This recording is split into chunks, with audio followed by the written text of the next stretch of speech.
Do you ever swipe through dating apps, go on endless first dates, or even get into relationships, only to feel emptier than before? You chase the thrill of romance, the promise of love, but something always feels missing. You're left wondering, why does modern love leave me so spiritually drained? 100 years ago, the legendary psychologist Carl Jung saw this coming. He warned that without a deeper understanding of love, we'd reduce it to a transaction, an addiction to fleeting highs, a desperate search for wholeness in others instead of ourselves. Today, we're living his prophecy, ghosting, situationships, and a loneliness epidemic, all symptoms of a love that's lost its soul. But Jung didn't just diagnose the problem, he gave us the cure. In this video, we'll explore how modern love is making us spiritually sick and how his century-old wisdom can help us heal. The modern landscape of love is dominated by a paradox. We have more ways to connect than ever before, yet genuine connection feels increasingly rare. Dating apps promise endless possibilities, but they often reduce relationships to a game of quick judgments based on photos and witty bios. The swipe-right culture encourages instant gratification, where potential partners are evaluated in seconds and discarded just as fast. Love has become commodified, something we consume rather than cultivate. We scroll through profiles like shopping catalogs, treating people as options rather than souls to be known. This transactional approach leaves little room for depth, turning romance into a series of fleeting encounters that rarely satisfy the deeper longing for meaning. The more we engage in these surface-level connections, the more we reinforce a cycle of emptiness, always searching, never finding, because what we're truly hungry for can't be found in a perfectly curated profile or a casual fling. Underneath this restless pursuit lies a psychological phenomenon Carl Jung understood deeply: projection. He taught that we carry within us unconscious aspects of ourselves, the anima, the feminine in men, and animus, the masculine in women, which we project onto romantic partners. When we fall in love at first sight or feel an inexplicable pull toward someone, it's often not really about them. Instead, we're seeing a reflection of our own unfulfilled desires, our hidden ideals, or even the parts of ourselves we've neglected or rejected. This is why so many passionate beginnings fizzle out once the fantasy wears off. We weren't loving a real person, but an illusion we created. Modern dating exacerbates this by encouraging us to present idealized versions of ourselves online, making projection even easier. The person we think we're falling for is often just a screen onto which we've cast our deepest yearnings, setting the stage for inevitable disappointment when reality intrudes. This cycle feeds into another dangerous pattern: addiction to the rush of falling in love. The early stages of romance are intoxicating. The butterflies, the obsessive thoughts, the thrill of discovery. Neurologically, it mirrors the highs of addiction, flooding the brain with dopamine and creating an emotional dependency on that euphoria. But like any drug, the effect doesn't last. Once the initial intensity fades, many people mistake the absence of fireworks for the death of love, leading them to either end the relationship or seek the next high elsewhere. Jung warned that this chase is a spiritual trap. By conflating love with the temporary excitement of newness, we avoid the harder, richer work of building something enduring. Real love isn't just a feeling. It's a choice, a commitment, and most importantly, a mirror that shows us where we still need to grow. Yet growth is precisely what many of us fear most. True intimacy requires vulnerability, not just in sharing our pasts or our dreams, but in confronting the parts of ourselves we'd rather ignore, our insecurities, our selfish tendencies, our unresolved wounds. Jung called this our shadow, the aspects of our psyche we suppress because they don't align with how we want to see ourselves. In relationships, the shadow emerges in our triggers, our jealousies, our petty arguments. Most people, consciously or not, avoid deep relationships because they force us to face these uncomfortable truths. It's easier to keep things light, to stay in the realm of texting and casual dates, than to risk the self-exposure that real connection demands. But this avoidance comes at a cost. Without the courage to confront our shadows, we remain stuck in superficial patterns, never experiencing the transformative power of love that accepts us and challenges us exactly as we are. The crisis of modern love, then, isn't just about bad dates or ghosting. It's a spiritual emergency. We've replaced depth with convenience, soulful connection with instant gratification, and the hard work of self-discovery with the easy escape of fantasy. But as Jung reminded us, the path to real love begins not with finding the right person, but with facing ourselves. Until we do, we'll keep repeating the same cycles, wondering why something that's supposed to fulfill us leaves us feeling emptier than before. At the heart of our collective dissatisfaction with modern love lies a profound spiritual starvation. In earlier times, romantic unions were often imbued with sacred significance, whether through religious ceremonies, cultural traditions, or the understanding that marriage served purposes beyond personal happiness. Today, love has been stripped of this deeper dimension, reduced to either a vehicle for pleasure or a marker of social achievement. We date to feel good, to avoid loneliness, or to maintain a certain image, rarely considering that love might be a path to something greater than ourselves. Jung recognized this emptiness as a symptom of our disconnection from the numinous, the transcendent aspect of human experience that gives life its deepest meaning. When love becomes merely transactional or hedonistic, it fails to nourish the soul's hunger for purpose and connection to something eternal. We try to fill this void with more dates, more sex, more romantic fantasies, but like fast food for the spirit, these quick fixes only leave us more malnourished in the long run. This spiritual malnutrition leads us to commit one of the most common and damaging errors in modern relationships, seeking completion through another person. The dangerous notion that someone else can complete us persists despite centuries of evidence to the contrary. Jung would argue this search for wholeness through romance is not just misguided but fundamentally backwards. True completion comes not from finding our missing half, but from doing the difficult inner work of integrating our own contradictions and unconscious aspects, what Jung called shadow work. When we avoid this work and instead demand that our partners fill our emptiness, we set relationships up for failure.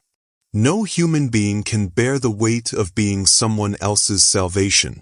The inevitable disappointment then fuels our modern epidemic of serial monogamy, jumping from relationship to relationship, always hoping the next partner will finally be the one to make us whole, never realizing the wholeness was ours to cultivate all along. Jung saw this pattern as part of a broader collective neurosis, a societal sickness stemming from our abandonment of psychological and spiritual wisdom about love.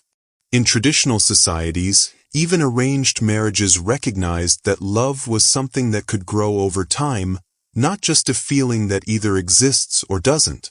Rituals and customs provided containers for relationships to develop depth and meaning beyond individual whims.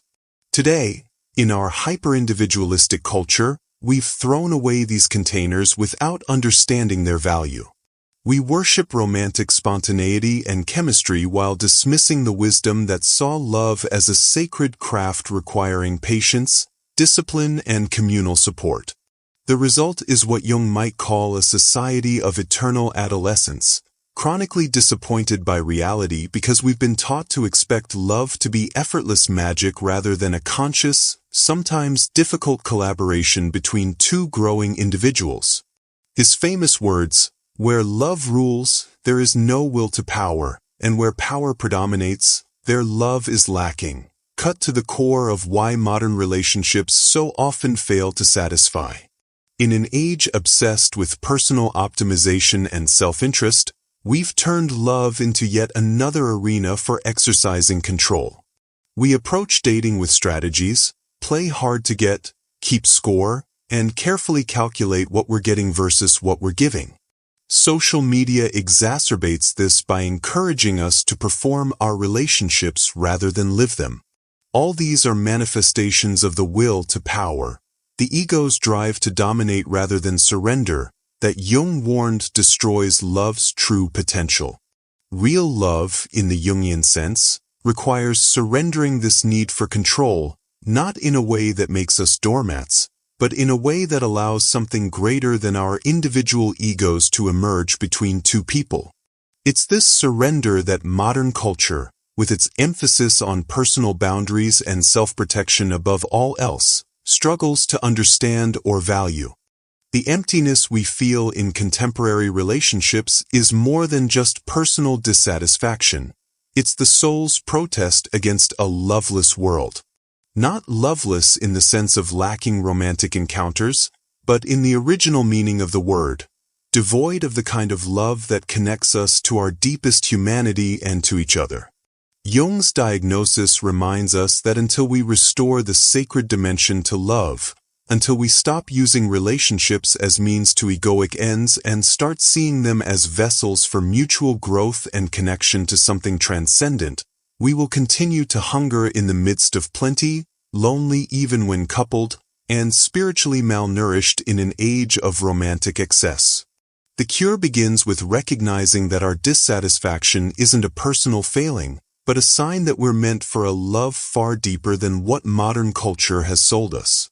The most transformative approach to love comes when we stop asking, "Is this the right person for me?" and start asking, "What is this relationship revealing about me?" Every romantic partner, especially those who trigger strong reactions in us, serves as a mirror reflecting back the parts of ourselves we haven't fully acknowledged or healed. Those recurring arguments about feeling neglected or misunderstood aren't just about your partner's behavior. They're signposts pointing to your own unconscious wounds and unmet childhood needs. The partner who frustrates you by being emotionally distant might be showing you where you abandon yourself. The one who seems overly controlling could be revealing your own resistance to setting boundaries. This is why Jung believed conflict in relationships wasn't necessarily a sign they were failing, but often an indication they were working exactly as they should, pushing both people toward greater self-awareness.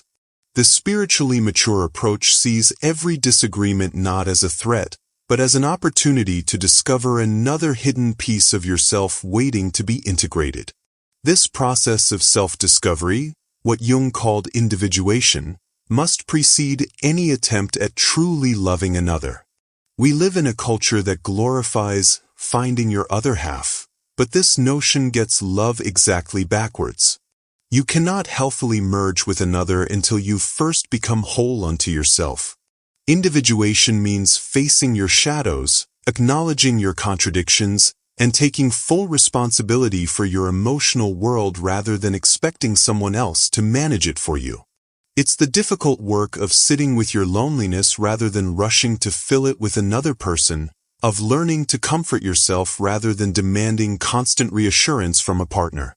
Paradoxically, it's only when we stop needing love to complete us that we become capable of giving and receiving it freely.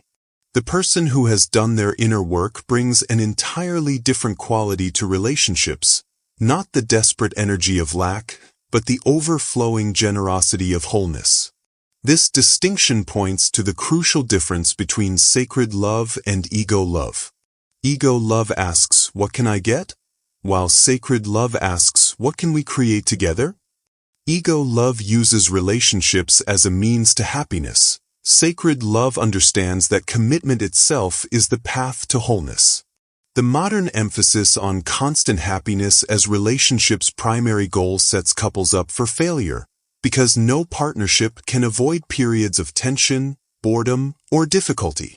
Sacred love recognizes these challenging phases not as signs something is wrong, but as initiations into deeper levels of intimacy. The soulmate isn't someone who makes your life easy, but someone whose presence compels you to grow in ways you couldn't alone. This kind of love requires reframing relationship success not as perpetual harmony, but as the courage to keep showing up honestly through every season of change, both in yourself and your partner. The practical path toward this more spiritually grounded love begins with what might sound like a contradiction: dating yourself. Before seeking intimacy with others, cultivate intimacy with yourself through journaling, meditation, and shadow work. Spend time alone, not just scrolling or distracting yourself, but actively getting to know your inner world, your fears, your patterns, the childhood experiences that shaped your expectations of love. When you do enter relationships, prioritize depth over dopamine by having the uncomfortable conversations early, resisting the urge to present a polished version of yourself, and being willing to sit with a partner's imperfections rather than fantasizing about an upgrade. Most importantly, learn to embrace what we might call the sacred tension of long-term love. Those moments when attraction wanes, when annoyances surface, when you must choose to love consciously rather than coast on fading chemistry. It's in these very tensions that the alchemy of real transformation occurs, where two people have the chance to move beyond fantasy and encounter each other and themselves in truth. The spiritual solution to modern love's emptiness isn't found in perfecting our dating profiles or holding out for some idealized partner, but in turning inward to do the work we've been avoiding. Each relationship becomes a sacred container for growth when we approach it not as consumers seeking the best deal, but as students of our own souls. The conflicts that arise are the curriculum. The partner who triggers us is the teacher. And the love that emerges from this conscious approach is not the fragile, fleeting passion our culture celebrates, but something far more resilient and nourishing, a love that doesn't just make us happy, but transforms us. The emptiness so many of us feel in modern relationships isn't just bad luck, it's the inevitable result of love stripped of its spiritual depth. We've turned romance into a marketplace of endless options, mistaking chemistry for connection and comfort for commitment. But as Carl Jung foresaw, when love becomes merely transactional, when we seek partners to complete us rather than to grow with us, we end up starved for the very nourishment relationships are meant to provide. The anxiety, the loneliness, the cycle of intense but short-lived romances aren't personal failures. They're symptoms of a culture that has forgotten love's higher purpose. Yet Jung's wisdom lights a way forward. He reminds us that love, at its truest, isn't about finding the perfect person or sustaining some idealized fantasy. It's a sacred mirror, reflecting back the parts of ourselves we need to heal. It's a call to do the inner work we've avoided, to face our shadows, reclaim our wholeness, and approach partnership not as a means to happiness, but as a path to awakening. This is the love that lasts, not because it's easy, but because it transforms us. If this resonates with you, if you're tired of surface-level connections and ready for love that actually nourishes your soul, let's keep this conversation going. Like this video if you're craving deeper relationships, and drop a comment below. What's your biggest struggle in modern love? Is it the ghosting? The fear of vulnerability? That feeling of missing something even when you're with someone? Share your story, because the first step toward healing is realizing we're not alone in this. And if you haven't already, subscribe for more content that bridges psychology and spirituality to help you build relationships that truly fulfill. The cure for modern love's sickness begins here.